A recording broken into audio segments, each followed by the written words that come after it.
Olá, amigos, que estejamos todos em paz, sob as bênçãos de Jesus e da falange dos Espíritos de Luz, que forma a equipe do Dr. Bezerra de Menezes, mentor espiritual do Prozebem. Hoje nós vamos falar sobre a vida no mundo espiritual. Na codificação do Espiritismo, Allan Kardec nos deixou as 5 obras principais da nossa doutrina, também chamadas de Pentateuco Espírita. Essas obras são o Livro dos Espíritos, o Livro dos Médiuns, o Evangelho segundo o Espiritismo, o Céu e o Inferno e a Gênese. O objetivo dessas obras é nos ajudar a compreender de onde viemos, para onde vamos e qual é o propósito das nossas vidas. E o Espiritismo é chamado de Consolador. Por quê? Primeiramente, porque o Espiritismo representa a promessa do Cristo, quando ele fala, eu rogarei ao Pai e ele vos dará outro Consolador. Mas também porque é uma doutrina que nos consola com a esperança e também com a fé de que nós estamos no caminho do progresso e da felicidade duradoura. Não essa felicidade momentânea que vem, que passa, mas alguma coisa plena e cheia de paz.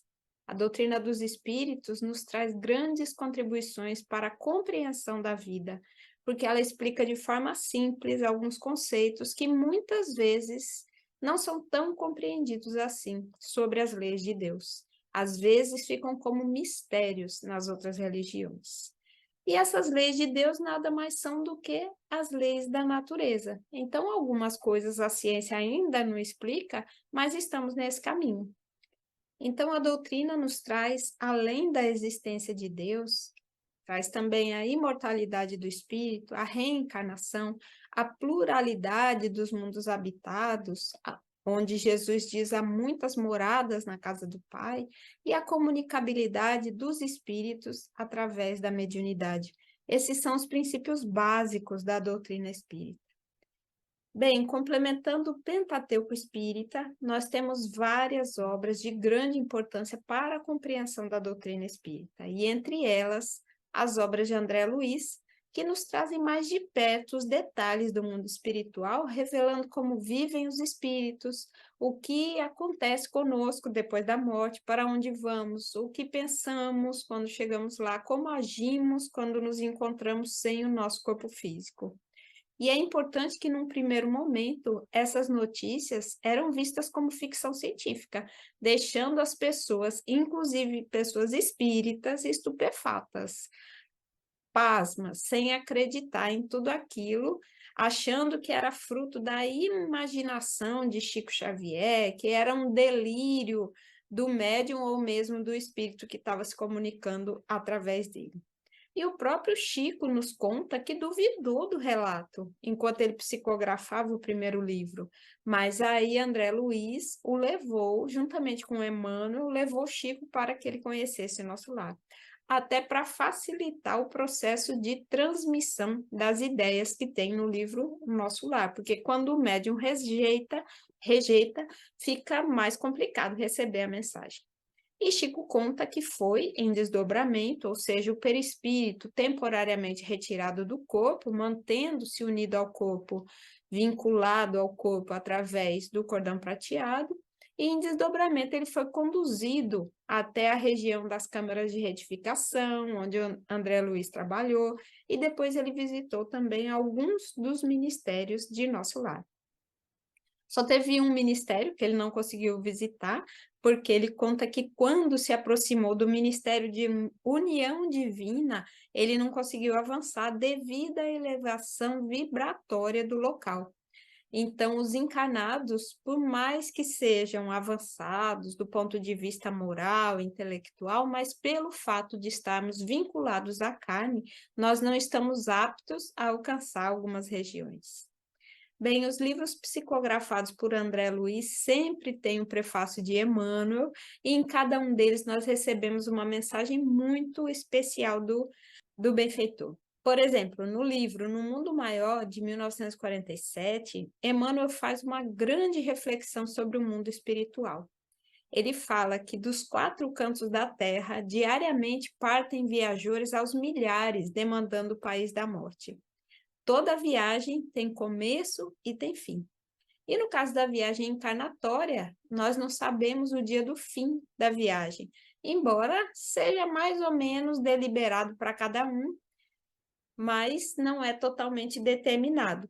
Apesar de estar no nosso planejamento reencarnatório, primeiro que nós não sabemos, e depois porque pelas nossas próprias atitudes nós podemos antecipar ou dilatar esse tempo na Terra. Mas Emmanuel fala que ao chegar aqui, a maioria dos encarnados esquece a sua condição de peregrino da Terra. E como nós nos esquecemos dessa condição, temos uma tendência de acumular bagagem inútil, coisas que nós não vamos conseguir levar quando deixarmos a Terra. E aqui Emmanuel começa uma reflexão do mundo espiritual, dizendo o seguinte: embora a gente não queira pensar nesse assunto, embora a gente se recuse a refletir sobre isso, todos os dias, a cada minuto, centenas de pessoas desencarnam no planeta. Mas nós só costumamos refletir sobre a morte quando ela entra no nosso círculo familiar. Raros viveram nos montes da sublimação, como diz Emmanuel. Raros viveram vinculados aos deveres nobilitantes. A maioria de nós está na luta ainda tentando se melhorar. Cada um em um estágio evolutivo diferente. Então, Emmanuel pergunta: onde albergar a estranha e infinita caravana? Como designar a mesma estação de destino a viajantes de cultura, posição e bagagens tão diversas? Porque se abrigarmos em um mesmo ambiente pessoas de nacionalidade e culturas diferentes, elas não vão se sentir bem, elas vão se sentir desambientadas. E isso é normal, porque para um pode ser muito estranho um tipo de comportamento que para outro é perfeitamente normal. Significa dizer que no mundo espiritual, então, é necessário que haja ambientes diferentes para pessoas que na Terra tiveram culturas diferentes. E principalmente que haverá lugares diferentes para níveis evolutivos diferentes. Há muitas moradas na casa do Pai. E em seus livros, André Luiz nos relata que o mundo espiritual já começa entre nós. No livro Os Mensageiros, o instrutor Aniceto afirma que existe a partir da crosta terrestre uma esfera de vibrações mais fortes criadas pela própria mente humana, gente. Então, ao contrário do que muitos pensam, o mundo espiritual não é um mundo à parte, totalmente separado do mundo físico em que nós vivemos. Ele é um mundo que interpreta o mundo físico, interage com o mundo físico, influencia o mundo físico, ao mesmo tempo que também recebe a sua influência. E a Bíblia relata diversos momentos de grande proximidade entre esses dois mundos, o físico e o espiritual. Quem cria essas regiões espirituais somos nós mesmos. Nós vemos nas obras de André Luiz que as regiões de vibrações mais baixas se estendem por quilômetros e quilômetros, só que elas já começam aqui na crosta da Terra. E elas formam regiões com paisagens de penumbra, e que essas paisagens são criadas pelo próprio pensamento dos encarnados, mas também dos desencarnados. E com a visão espiritual ampliada, André Luiz ele consegue visualizar o pensamento dos encarnados. E ele percebe que o pensamento era de uma matéria mental produzida continuamente pelas pessoas. Então, o pensamento é matéria. Na maior parte dos casos, a matéria mental era escura, e ela jorrava continuamente da mente das pessoas e produzia nuvens de lavas mentais nas calçadas, nas casas, nos edifícios. Gente, eu fiquei bem impressionada com isso. Imaginar que existem lavas mentais espalhadas em todos esses lugares. Espíritos sofredores eram atraídos, segundo André Luiz, por esses pensamentos e passavam a acompanhar os encarnados que os emitiam. Por outro lado, o pensamento das pessoas otimistas e bondosas é um fluido luminoso, causando bem-estar na pessoa e em quem está em volta dela. Então, aí a gente já vê a importância do vigiar e orar. Você pode estar caladinho, mas a mente está produzindo pensamentos o tempo todo. E a qualidade desses pensamentos é que vai determinar se nós vamos produzir matéria luminosa ou então matéria sombria à nossa volta. E é a qualidade desses pensamentos que vai determinar também as influências espirituais que nós poderemos trazer para as nossas vidas. E como disseram os espíritos na questão 467, nós é que atraímos. Tais espíritos só se apegam aos que, pelos seus desejos, os chamam, ou aos que, pelos seus pensamentos, os atraem. Essas são palavras da espiritualidade lá no Livro dos Espíritos. A simples atitude negativa pode atrair os espíritos que se comprazem no mal, que se satisfazem com o pensamento e com a atitude no mal, sem que tenhamos nenhuma dívida ou vínculo anterior com esse espírito. Então, nem sempre é uma questão do passado, é muitas vezes a nossa atitude. Só que a atitude contrária também surte efeito. Então, nós também atraímos as forças virtuosas, nós também atraímos os elementos benévolos através da nossa tendência, da nossa atitude e dos nossos pensamentos. Então, é a nossa própria escolha, gente. E no mundo atual, mais do que nunca, nós precisamos mentalizar exatamente que tipo de escolha nós queremos fazer e ter a autodeterminação de nos lembrar constantemente de que nós somos espíritos imortais, vivendo uma experiência passageira, bem curtinha aqui na carne, que são 100 anos, se a gente pensar na nossa imortalidade. E mais do que nunca, nós vivemos em um mundo cheio de tendências, e aí cabe a nós seguir ou não essas tendências, tanto para o bem quanto para o mal. O mundo muitas vezes pode nos arrastar a julgamentos, pode nos arrastar para situações de rancor, mas nós também temos o Consolador prometido, que nos leva para o outro lado. E é por isso que nós sabemos que o processo evolutivo envolve uma mudança de comportamento, envolve um condicionamento mental. E como nos diz Emmanuel, para adquirir hábitos, a gente precisa começar pela vontade. Essa vontade que vem revestida de coragem para mudar e principalmente para encarar a situação do fracasso.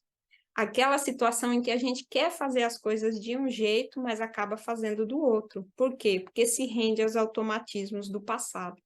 E o próprio apóstolo Paulo, no início do seu apostolado em Jesus, ele escreveu: o bem que eu quero, este eu não faço, mas o mal que eu não quero, este eu faço. Ou seja, ele estava ali no esforço e ele sofria, porque às vezes ele queria fazer as coisas de uma forma, mas quando via já tinha feito de outra. Muitas vezes a gente faz isso também, mas olhando para Paulo, já no fim da encarnação dele, ele mesmo falou: olha, já não sou eu mais que vive, é o Cristo que vive em mim. Ou seja, ele foi vitorioso. Ele conseguiu, através da sua disciplina, ele conseguiu se modificar. Não foi rápido, não foi instantâneo, foi um processo que ele trabalhou durante 30 anos para conseguir essas mudanças, mas trabalhou forte mesmo, gente. Não é trabalhou pouquinho durante 30 anos. E às vezes a gente pensa no trabalho de um dia de melhoramento e já fica meio desanimado. Allan Kardec vai nos ensinar no livro O Céu e o Inferno que a situação que a gente vai encontrar no mundo espiritual é um reflexo ou a consequência de como nós temos vivido no mundo material. Não por castigo divino, mas por afinidade dos nossos pensamentos. Nós levamos para o plano espiritual o psiquismo que nós criamos aqui. Os defeitos, as qualidades que nós temos. As qualidades e defeitos dos outros não vão importar. Então, o mais importante é a gente se preocupar com a nossa conduta e não com a conduta das outras pessoas. Lembrando Jesus na última ceia, ele diz aos apóstolos que há muitas moradas na casa do Pai. E depois, durante o interrogatório por Pilatos, ele vai dizer: meu reino não é desse mundo. Da mesma forma, nós estamos aqui temporariamente, no processo de melhoramento, de crescimento. Nossa evolução não pode ser completa sem que nós mergulhemos na carne várias vezes, neste e em outros planetas, até que o processo de purificação realmente se complete dentro de nós. Voltando a Chico, numa das reuniões semanais, aqueles famosos encontros embaixo do abacateiro, tem até um livro sobre isso, Chico foi indagado por um dos participantes sobre qual seria a obra que ele recomendaria para um principiante de ensinos da doutrina dos espíritos. E A ideia era que esse principiante não se assustasse com as informações doutrinárias, como a gente falou, muitas vezes a pessoa lê e fala, isso é ficção científica. E aí, diante dessa indagação, Chico Xavier não titubeou. Ele falou assim, eu indicaria o livro E a Vida Continua, de André Luiz. É uma obra pouco comentada no movimento espírita, mas que traz uma grande quantidade de ensinamentos sobre a vida e principalmente sobre a morte. E é uma obra simples de ler, gente, uma obra que destaca de forma clara e abrangente que apesar dos medos, apesar das desesperanças, não existem vítimas na caminhada da vida. Todos nós somos viajantes de passagem por aqui. E é importante compreender que a vida continua, como diz o próprio título do livro. E sempre, num determinado momento, todos nós vamos nos encontrar mais uma vez e para todo sempre. Acompanhe, aqui no canal do Prozebem nós temos o estudo do livro E a Vida Continua. Eu vou deixar o link aqui. E esse foi o nosso momento de reflexão de hoje. Muita paz.